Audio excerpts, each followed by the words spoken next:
Hello, everyone. Welcome to the Dahlem Realty Company podcast. Thank you for joining us today. Today we have a special guest with us from Birmingham, Alabama. It's Lacy Beasley. She is with a company called Retail Strategies. Lacy, thanks for joining us. Absolutely, Jim. Thanks for having me. I've been looking forward to this, and I love what you're doing with your podcast. Thank you. So tell us a bit about your background. Where did you go to college, and what path did you take professionally after graduation? Yeah, a little bit of about me, my story. I think it's interesting when people say, "Where are you from?" That's a more difficult question for me than it might be for some people. I grew up in Roswell, New Mexico, famous for the alien landings, and lived there till I was 14. My mom still lives there. I still go back to visit, and that quirky little town of Roswell, which I love, actually a client of Retail Strategies now. And then I moved to Lubbock, Texas, and that's where I was for all of high school. So if you've watched Landman, then that's essentially the region that I grew up in and where I spent some of my formative years. And then I got a volleyball scholarship to a little school called Freed-Hardeman University in Tennessee. It's halfway between Memphis and Nashville, just south of Jackson. Town has about 8,000. The school had about 1,800 when I was there, and absolutely loved my experience at Freed-Hardeman. From there, I transferred over to Lipscomb. And that's where I finished up and got my degree from Lipscomb in business management. And my first job out of college was the Dickson County Chamber of Commerce. County had about 30,000 people. City had about 15,000 people back then when I graduated in the early 2000s. And really enjoyed my time at the Dickson County Chamber of Commerce. That's about 45 minutes west of Nashville. And then from there, I ended up, after about 4 years at the chamber, then came time for me to need to move to Nashville. And I got a job at a company called the Shopping Center Group, which I'm sure several people listening to this podcast are very familiar with, now rebranded to TSCG, and worked in that Nashville office for several years and was really there until worked for the shopping center group, moved to Atlanta to their corporate headquarters for a while, and then ultimately joined the company I'm with now, Retail Strategies, around 2013. So I've lived in several different cities. Birmingham, Alabama is my home now. I've been here a little over 11 years and absolutely love it. Super. So what initially sparked your interest in commercial real estate, and more specifically, what drew you toward the retail side of the game? Yeah, I think a lot of people just stumble into commercial real estate, right? It's one of two things. Either your family legacy that got you into commercial real estate, or you accidentally stumbled into it. I think that's starting to change now with several initiatives that ICSC is undertaking about talent attraction and retention for the younger generation and getting involved with universities. But a lot of people of my age and older just kind of fell into the industry, and that's what happened to me, certainly. When I needed to move to Nashville, then I had a friend through an organization that I'd started in Dixon called the Dixon Area Women in Business. And she just let me know that there was a position open at TSCG in Nashville, that they needed somebody who could work on their GIS and research. And I've really always had a heart for the research side of things. And I interviewed for the job and got it. And I worked with Bill Vaughn. He was my mentor, has recently passed away, but an instrumental part of my life, changed everything for my career and my personal life, and the trajectory of where I've landed today was working with Bill Vaughn. So when I got that job at TSCG back in 2005, then I really started out just almost like an administrative assistant, just front desk, answering the phones and running research, working on the maps. And this was back before Google Maps existed. We were faxing and FedExing everything back then. So when Google Maps came out, I was worried that I was going to be out of a job. But, you always just pivot and find new ways to be relevant in the industry, and really grew and built my network there, and loved working with Bill. It was a just an incredible experience for me. It was really interesting going from working at a chamber of commerce in that public sector side to going and working in the private sector side with Bill, because Bill was so results oriented. And I remember when I first started working with him, there were things where he would ask me to do something, and then he would, come back a few hours later and say, "Did you get it done?" And I would say, "Well, no, it's not done yet, but let me tell you about all the effort I put into it." And I give him a, list of things I'd attempted, but ultimately, had failed in achieving the task that he had assigned to me. And he would just say to me, "Lacy, I don't want to hear about the labor pains. Just show me the baby." And it was a great lesson for me. And I learned in the private sector, and certainly in commercial real estate and as a tenant rep broker, it is your job to deliver everything on a silver platter, make it look easy, whether it's easy or not. And that's how you really earn the trust and retain the clients that you have. Great lesson for me, and something that I've tried to carry forward today and share with my team as well. That's great. Yep. That is a great. That is a great Bill lesson. taught me a lot of That's a great lessons. That's lesson. just the one I'll share today. I could spend a whole hour talking about Bill Vaughn. He's just an incredible influence in my life and several other people's as well. So, retail strategies. How did you get there? Well, it's the way that I ended up with retail strategies was really was a product of the Great Recession. So I was working with all the big box retailers: Costco, Best Buy, Dick's Sporting Goods, TJ Maxx. You think about all the usual suspects that are in a Target Power Center. And I was working with Bill as their tenant rep broker. And where I started in just GIS and research, it became where I was more of a business partner with Bill, a part of every LOI, lease, market tour, everything, and really learned a lot about the industry, and was very fortunate to meet several people such as the Dahlem brothers and others. And really, I know, Jim, talking about that research, that's a place that you and I have a passion, and we've connected in several ways. I think it's brilliant the way that you look at research and have dove in there, and then really the way that we connected over ICSC as well, with your family legacy within ICSC, and really with your grandfather being one of the founding members to start the whole organization. I think all that is so incredible. But working with Bill during that time and meeting great people all over the industry, I learned a lot about specifically what the retailers were looking for whenever they were looking to build new locations and open those. And I'd spent years packaging up communities to sell to retailers, and for them to analyze in their the real estate committee meetings about whether or not they could be profitable in those locations. And the Great Recession hit and everything stopped. Music halted. That was right whenever I was looking to transition from really more of a support role to a brokerage role in tenant rep. And it was a challenging time for everybody in the industry. And what I noticed when I went to the ICSC shows were several different municipalities and EDOs, economic development organizations, were showing up at the ICSC shows, and they didn't know how to market their community to the retail world. They were giving their industrial sales pitch to the retail world, and it was falling flat. So I reached out to a few of the people I knew from my time working at the Dixon County Chamber of Commerce and just said, "Hey, can I help you with this as a consultant?" And they said, "Absolutely." And I put together a business plan for the shopping center group. And it was David Burnbury and Sam Latone who were very supportive of the idea and allowed me to launch a new line of business for TSCG that was municipal consulting. And I started that in 2009 and really grew that book of business for the shopping center group. Had a lot of fun doing it. And the first 3 cities I talked to actually purchased on the spot. And I thought, I think I'm onto something, and really grew from there. It all started in West Tennessee with a gentleman named Mike Philpo with the West Tennessee Retail Alliance. And then that really snowballed where I received the support of the Tennessee Economic and Community Development State Department. TVA got very involved in supporting the initiative, and really just grew. And initially it was just working with communities all over the state of Tennessee, and then expanded into North Carolina through a key partnership with Electricities of North Carolina, and then went into Alabama and Georgia and Kentucky as well with my consulting services. And the shopping center group said, "We really like what you're doing. We'd love for you to move to Atlanta come to our corporate headquarters and grow this program out of Atlanta.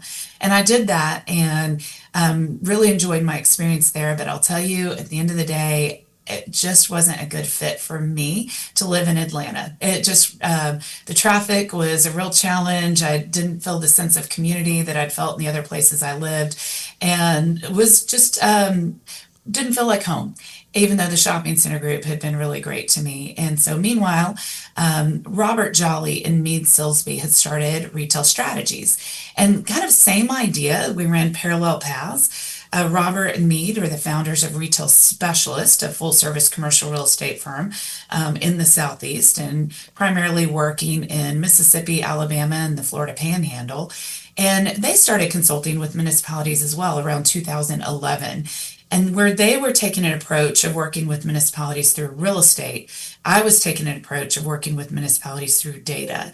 And essentially, they'd been recruiting me for a couple of years, asking me to join them. And the stars aligned for me to go ahead and make that move around 2013. So it was October of 2013 that I joined Robert and Mead at Retail Strategies. And we merged our books of business. We merged our philosophies of pulling together the data and the real estate and grew Retail Strategies to what it is today. Over the last decade, we've worked with around 1,000 municipalities nationwide. We've had contracts in 41 states, actually. We're primarily active in Sunbelt states, and really there's about 28 states where we have the majority of our consultant partnerships. And between Retail Strategies and Retail Specialists today, we have about 70 team members that we've grown over the last decade. So it's been a lot of fun and a great journey. That is really incredible. That's great. That's great. Hey, walk us through a scenario here. Walk us through a successful example where your team helped a community attract the right retailers and helped out the economy. And about what size community is your old sweet spot? I mean, that's a great question. You're not talking about Atlanta. I mean, just mention Right. kind of shape your clientele before you answer that question. Yeah, our client is typically going to be the Economic Development Association, the mayor, or the city manager. That's who hires us. And where we started in Walmart towns all over the country, primarily between 10,000 and 45,000, 50,000, right around that area. Okay. That is really the sweet spot in the bulk of our clients. But we've really grown since there. We have programs that fit communities with population of 2,000, and we have programs that fit communities population of 150,000. But you're right. I mean, Atlanta wouldn't be a good candidate for us right now, but we are growing the way that we create solutions for communities. And so we have not only our full service national retail recruitment program, but we also have small business support, we have downtown revitalization, and we have a training program called Retail Academy. And so what we've learned is we now have solutions for communities of all sizes, but really where the bulk of our consultant services come into play is in our full service national retail recruitment program. We currently have about 200 communities that are enrolled in that system. And what we do with that is we work on basically an extension of staff for the Economic Development Agency to recruit retailers to that community. The Downtown Revitalization Program is a great program where we've worked with communities of 150,000 down to about 700 people. So that one just adapts to what the needs are for the downtown. And Small Business Support is a great program for any city or county across America. So, so yeah, it's certainly, as we've grown as a company, that scope of size of municipality has changed. But about 80% of the municipalities in the country are going to have a population of less than 25,000. And so that's why we really focus in that rural space. And rural communities really need retail. And it's a huge part of their economic development strategy. Yeah, that makes sense. So do you have an example, a success story? Absolutely. That you can name? We have several, and there's so many, and there are several on our website. I'll tell you one that's really hot off the press today is Albemarle, North Carolina. So we just launched this on our website. So because it's fresh, I'll go ahead and share it. But we've worked with them for about 8 years, and It's a town just right outside of Charlotte, and the retailers that we've worked with the developers, the owners, the landlords, the tenant rep brokers, the franchisees. Some of the brands that we brought to the market are going to be Roses, Aspen Dental, Jersey Mike's, Highway 55, Chick-fil-A, Planet Fitness, Starbucks, Farmers Home Furniture. I mean, it really goes through a variety, all these bargain brands, PetSmart. So all of those are brands where we help make connections, whether that was through market research and data or really helping connect the landlord with the tenant rep broker or finding something that might be a difficult site. That Chick-fil-A is a great example where there was a really difficult site and Chick-fil-A said, I'll go here or nowhere. And we were really, through the municipality, we discovered that there was a change in the ownership on that key site. And so we were able to immediately call Chick-fil-A and say, hey, it's time for you to look at this. We knew for 4 years that's the site Chick-fil-A wanted, and they wouldn't be able to go there until something had triggered with the ownership of that property. And so to know that it was teed up and ready to go, that really put us there to immediately land that retailer that the municipality wanted. And if we hadn't been involved, a retailer maybe would have gone to that site regardless, but two things. It would have taken longer and it might not have been the most desired retail for the municipality. It would have been a different, maybe a car wash or something of that nature. Nothing wrong with car washes, but they should go mid-block and not in the most prominent intersection in town where the Chick-fil-A might do 9 million on average in a sales volume versus a car wash, which really doesn't make a return for sales tax and jobs in the same way, or really the quality of life aspect that the city was looking for. So to have us involved, that's just a really good example. I love the story of Cookeville, Tennessee. It's a great one where the city had a very traditional economic development agency that said, we only focus on industrial recruitment. We don't do retail at all. And over again, they were losing their industrial prospects because when the key executive would come to tour Cookeville, then the spouse and the children would say, I can't imagine living in this city because I don't have anywhere to shop. I have to drive all the way to Mount Juliet or Nashville or Knoxville to go shopping, and I don't have a convenient restaurant that I really want to eat at.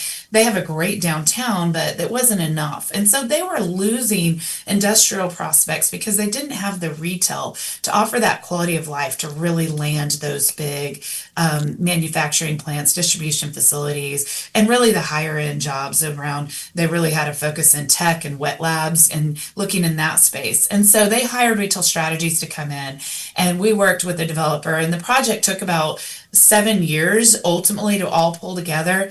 But really more of a 5-year journey of putting together a public-private partnership where the city incentivized the deal. There was challenges with the special wetlands that was there, a special snail that had to be protected. I mean, we went jumped through so many hoops and ultimately landed a 230,000 square foot shopping center in the shops at Eagle Point that has an Academy Sports and a Publix. And the city and the county now generate about $1 million a year in sales tax return, and half of that goes back to the schools. And so it's a great way that the city was able to invest back in the schools, back in the teacher salaries, and they immediately won 3 new industrial prospects after that. One that they had been really focused on the high end jobs that they were really trying to recruit after we landed that shopping center. So I love that story. And I'll tell you one more because you're based in Kentucky and I don't want to be too long-winded on these success stories. There's just so many that I'm passionate about it. But in Kentucky, we worked with an organization called One East Kentucky. And this is really through a partnership and the support of Kentucky Power. Amanda Clark was there, and we're actually going to be on a panel in Oklahoma City a couple weeks from now at the the Southern Economic Development Corporation. There's going to be a big conference that they're doing, and we're going to tell the success story with Amanda Clark and Kentucky Power. But there were 7 communities there that were more rural, Inez, you might know them, population of less than 1,000. And really, it was how do we help these communities? And it was sort of a hybrid of how do we help with their downtown or even their national retail. And as we got started was when the floods hit, and it was a huge challenge. And And so we pivoted everything that we had already teed up with our strategies and moved it all to disaster recovery, and really helped those communities in their planning on disaster recovery. And they, each one of them has something that came out of the strategies and plans that we provided for them that created a win for their city in great ways. And so facade grant improvement programs, wayfinding signs, really finding local entrepreneurs to backfill vacant real estate, through the 7 different communities that are in that region. So it's so gratifying and just rewarding to be able to work with these communities and enhance the quality of life in ways that fall into real estate, and something that we're very passionate about. That's great.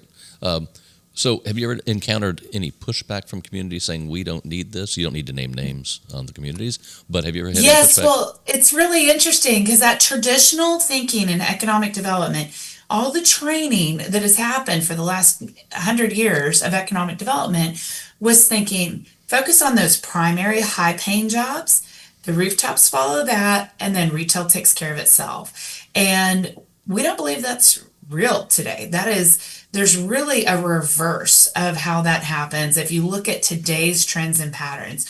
So, especially as people can work remote or hybrid roles, then we've seen a huge influx back to rural and smaller towns. And what people know is that they can move to these smaller towns and they ultimately are going to get a better quality of life, more affordable housing. They can still have that good job and work remote. And it's about the kids.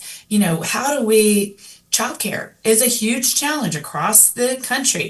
Affordable housing is a huge challenge across the country. And those things can be solved if families move back to where their families are, their parents, so the grandparents can help take care of the kids. And then they're going to get a good school system and a better quality of life. So we're seeing an influx back to these rural areas. But one thing that everybody's looking for is this a cool community? Back to the Cookeville story. Do they have places to shop, places to eat? So if communities will invest in retail and restaurant, then what that's going to do is bring that workforce that then helps them land those high paying jobs. And that's where we believe that inverse is true. But it's taken a lot of time over the last 20 years. I've been beating the drum of focus on retail. It's a part of community development. And don't think that all you have to do is focus on those industrial jobs and that entire community will be built out in that regard. And a lot of states across the country, their budgets are driven on retail sales tax. So the best way to increase your budget is going to be retail sales tax. You invest in it and you have the positive ROI. And that's why our service is so popular among so many municipalities. So we have a very obvious ROI. With industrial prospects, you might give them huge incentives, buy the land and give them collect no taxes for 10 years off of it with those jobs. And the people might not choose to live in that community. They might commute every day. So it's a little bit harder to determine what that quality of life, how it's going to increase your budget and the quality of life for the community, where there's really a direct impact to retail. Now, I understand that retail, it's going to take several different grocery stores and restaurants and apparel uses and hardware and all that to really build a full community. But that's what we're looking for, those long-term partnerships that we can work with 8, 9, and 10 years and work with them. Tullahoma, Tennessee is a great example. We worked with them for 12 years and they have seen a 30% increase in their municipal budget off of the retail sales tax that's come in. Phenomenal story off of all the retailers that we've worked with them that they've landed there. And a lot of those were incentivized. Some of them were, some of them weren't, but us working together has been a huge success. It's been a long time since I've been to Tullahoma, and they needed help. And I think when I was there, it was about 20 years ago, Yeah. it was sleepy. But that's Well, you should go back now. You would barely recognize the city. They've had a lot of growth. that's cool. That's really Yeah. cool. So, when you sit down with the community, I mean, do you sit down with them and talk to them and talk about their strengths and weaknesses and identify what, or do you give them a comparison of another city that you've worked with and said, this is they looked like you. This is what they look like today. Is that kind of how you approach it when you Absolutely. sit with them? Yeah. Yeah, that's how we do it. I'll tell you our approach. As soon as we get an executed contract, it's a flat annual consulting fee. We typically start with a 3-year contract with a goal to turn that into 9, 10, 11 years. The first thing we do is run the data.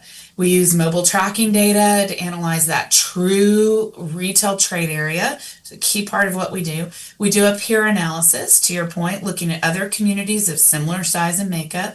Who are the retailers that the peer communities have that the core community we're working with don't have? And how do we build a strategy to recruit those brands there?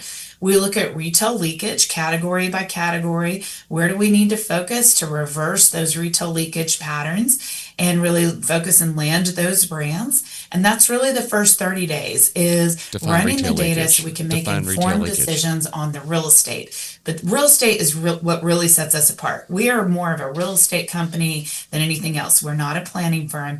And where we have data and we believe that it's important, it's people and human effort that get deals done, not just data. So the next aspect of it is going to be real estate. So about 90% of our team licensed real estate agents. Now we don't get involved in transaction fees, but we have that experience and background because the municipality is paying our fee. So we're just there to make connections on behalf of the municipality as an added service to the brokers, developers, and the owners. It's basically free help to them if they'll allow us to engage with them, and they love it. It's a great service that the city is providing to the private sector investors. So we go in and we look at the market, both on market and off market opportunities. We come up with an inventory of properties, raw land, good for new development, backfilling a vacant space, or highest and best use. Does this need to be torn down and rebuilt, raise and rebuild? We look at those strategies for all the properties. We put them all in our proprietary software. And then the next step is coming up with the retail recruitment strategy. And it's a full 70-page plan that goes into the SWOT analysis, matching up the real estate with the prospects, looking at that data, and then identifying who we need to reach out to through our network of contacts to bring exposure and awareness to that community that they might not have otherwise. And then we just start picking up the phone and sending emails and going to conferences and really promoting that community to the key investors. Then we come back and give the community quarterly written reports on all the efforts we've made on their behalf. And at the end of every year, we come up with an ROI report. We're looking at every retailer that we've been involved in making connections. And really, like anything in real estate, there's a dozen different people involved. I'm not going to sit here and say that, these deals would never happen without retail strategies. What I'm going to say is we are a key influencer in keeping focus on it and really bringing the time and attention and keeping them alive and making the municipality aware of what is happening, and so they can get ahead of any hurdles. Bartlett, Tennessee is a great example where there was a Krispy Kreme deal that was happening there, and it died because they had an ordinance that said you couldn't have neon signs in the window. And that hot fresh nail sign needs to be on for Krispy Kreme so that their sales could skyrocket. And the city had put that ordinance there because they didn't want bars with Budweiser or neon signs, right? So we found out that deal died and they never approached the municipality. They were just going to go somewhere else. So we talked to the city, got ahead of it. They made a variance to their sign ordinance, and we were able to bring Krispy Kreme back to the table. So good example of us just being informed and making sure that their private sector and the public sector are talking to each other. Right. We find there's a massive breakdown in those two languages and forms of operation. So where we provide the most value, I think, is being a translator between the public sector and the private sector, and also helping navigate those networks. As you know, in commercial real estate, it's hard to know who to reach out to: the real estate manager, the broker, the preferred developer, the regional franchisee. Who do you even call? The municipality doesn't know that. But to the same tune, the private sector industry, they don't know who to call at the city. Is it the mayor, the economic development director, the city planner? There's always, with every city, there's kind of a secret weapon within the city. There's going to be that one person who's going to be essentially the concierge, who's going to know who to navigate, what, and how. And that's different for every single city. Right. And that's where we really provide a lot of value, is being able to connect those two players. Interesting. Huh. That's great. So, we're going to step away just a little bit from the municipalities, and let's get a bigger picture on this. Have you seen anything in recent public policy that's has impacted commercial real estate, and positively or negatively? Absolutely. Well, it's actually positive, I'll tell you, but there was a little bit of fear and hesitation that there could have been some massive changes this year that would have gone to the negative side and devastated our industry. So I'm very involved with ICSC. That's the International Council of Shop Some of you might know, but in case you don't, listening to this podcast, it is the largest not-for-profit organization that represents commercial real estate with a focus in retail. And it used to stand for International Council of Shopping Centers. They've rebranded to be just ICSC with a tagline, Innovating Commerce Serving Communities, which I love. It's right in our wheelhouse for what we do. But ICSC is a huge organization, and one of their branches is advocacy on the Hill to watch policy. And I remind people all the time that this isn't about politics, it's about policy that can help or hurt our industry. And ICSC has a political action committee, which I encourage people to contribute to because they're doing great work on the Hill that is so important to us. And it's like our insurance. To give to the ICSC PAC is a great way to make sure that we are protected against bad policy that might devastate us. So I've been very involved, actually chaired the PAC for a few years, and there's a group of us that go up on the Hill every year and we talk to our members of Congress about things that are impacting us. So the things that we looked at the big beautiful bill when that did pass were actually very positive for our industry. So I will cover just a few of those so that you know what happened, but these were under threat. And a lot of times commercial real estate gets looped in with hedge funds. And so things like carried interest and like-kind exchange are always under attack for us. But for developers, and you know this well, it would really remove your motivation for doing new development if you didn't have those tax benefits. So we have to remind members of Congress how commercial real estate works and not to lump us in with the hedge funds that they're going after to potentially collect taxes on these things. So we were pleased to see that carried interest, that there was no change to the current law. That stayed the same, which we wanted. The 1031 like-kind exchange stayed the same. That was under attack, and so that was very positive. One of the ideas that was being floated was B-salt, and so that didn't happen. But B-salt was essentially saying that you would not be able to deduct your personal property tax. So that state and local tax is what SALT stands for, and it's the business side of it. And it was being, proposed that you wouldn't be able to deduct those anymore, which obviously would kill our industry, be a big challenge. So that stayed the way it was, which is a great thing. One of the changes is 100% bonus depreciation and the 163J. So this is an EBITDA interest limitation that was made permanent and reinstated retroactively. So it's a very good thing. And then there was an increase from 20 to 25% on the amount of REIT's assets that can be held in a taxable REIT subsidiary. So I think those are all really important things to know. The other thing that was under attack that was actually set to expire, there was the original Trump bill, the 2017 was the Jobs and Tax Cut Act, and it was set to expire in 2025. One of the aspects of that was the Section 199A pass-through deductions, and we asked that it be made permanent. That was going to bounce back up to from 20% to 37%. We asked that it remain permanent at 20%, and that passed as well. So those are a few things. I know those are a little bit in the weeds of policy, but the main thing is we were there advocating for it, and all the good policy that already existed that helped commercial real estate was maintained, and a lot of the things that were temporary became permanent. Our industry owes you a big thank you for your work on that. For sure. Well, the best way to thank everybody who was there advocating for those issues is to give to the ICSC PAC. And you can go in and just invest ICSC PAC. And that really gives the staff at ICSC a seat at the table whenever they're trying to really get to the key people to have the conversations they need to explain our industry and why these things matter to us. Right. Yeah, I was Government Affairs Chair when the when the ICSC just started their office up there. So I remember it in its infancy, and it was very interesting. And you're right, you have to have a seat at the table, otherwise you're going to find out you're on the menu. Absolutely. That's the key phrase that we use all the time. And I just constantly remind people, I'll say it again.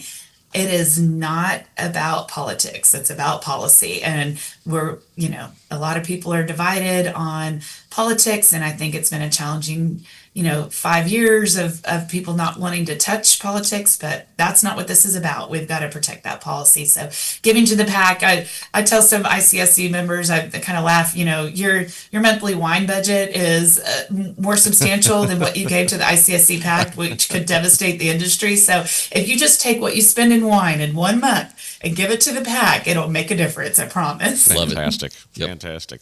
Okay, tell us about Retail Academy. What is it? Who's it for? What are the biggest takeaways for participants? Absolutely love this program. And we have about 100 communities a year that go through the Retail Academy program. So what it is it caters to communities of all sizes. Traditionally, they're a little bit smaller communities that go through it, smaller in population. But it's a program where we give a retail recruitment plan to the municipality, and then we pair it with 6 hours of education and teach them how to implement their own retail recruitment plan. And then they have an online access. We have about 100 hours of training online portal that they can have, and then unlimited data throughout an entire year. And it's a great way to really get communities started. So really the two versions of how we serve is, one is the Retail Academy, which we teach the community and how to implement their own retail recruitment plan. And then the other side is our staff augmentation, where they outsource that service to us and we implement the plan on their behalf. So different investment schedules for each one of those. But what we found is that Retail Academy is a great way to give communities the confidence in this space, like anything in sales or economic development. If you decide that this is an initiative, I want to do this, I want to recruit these brands or these businesses to my community, you do a lot of outreach and you get rejected a lot. But there's a sense of insecurity in the retail side of, am I getting rejected because I'm doing it wrong? Or do I just need to remain professionally persistent and keep going after these things? And so we come back and narrow that down. Here are the 10 best prospects for you. Here are the 5 best sites. Here's how you customize an email to these prospects. Here's how their real estate works, how their ownership works. And here's who you call. And we get real narrow and only focus here. So what it allows is those communities to get really targeted on the effort, so they're not wasting time and effort. How many communities we've worked with, everybody wants Chick-fil-A, Target, Trader Joe's, right? Right. They all want that. And that's not the best fit for everybody. And that's what we do, is say, who are the realistic prospects for you that are worth spending your time on? What is the best real estate that they really are going to want to see and care about? Only focus on the ownership entities within those real estate, within that land, and then make those connections and just stay on top of it with quarterly outreach. And it's a great program. And we've worked with, goodness, at this point, I bet we've worked with about 500 communities on Retail Academy. So it's a kind of, and a lot of communities will, after they've done Retail Academy, will end up deciding to go to full service with us. Several, it's funny, whenever we give them the prospect list, then some of them will say, oh, well, that brand just called me last week and asked for, a permit to their property. And so that, gives them confidence that they're on track with the right prospects. That's great. That's great. So if a city official or developer is listening today and they want to take the next step to attracting a retail, how can they get hold of you? Well, reach us any way that you want. Retailstrategies.com is our website. I'm Lacy Beasley. I'm the president of the company. All my contact information's on the website, so you can email me or even call me or text me. That's my cell phone number. And I will get you in touch with the right person. I mean, we've got a whole team of business developers, and they all cover different territories. And so I'm more than happy. Reach out to us, and then we would love to work with you. We're all about making connections, so please reach out. We also have all of our social media platforms. If you'll just look at Retail Strategies, you can follow us there. Super. We've been friends for a long time, Lacy. It's so good to see you. Yeah. Absolutely. Going well. I've just cherished our friendship over the years. You've always been so kind and genuine on your approach for everything that you do. And I know that we share a lot in working with some of the more rural communities and the Yeah. projects that you have as well. And I know you're passionate about public-private partnerships just like we are. So I've just really honor our friendships that we've had over the years and the work that you do in building communities. Thanks, Lacy. Thanks for coming on. We really appreciate it. Absolutely. Thank you both. And keep up the great work with your podcast. Thank you. Thanks. See you soon. Take care.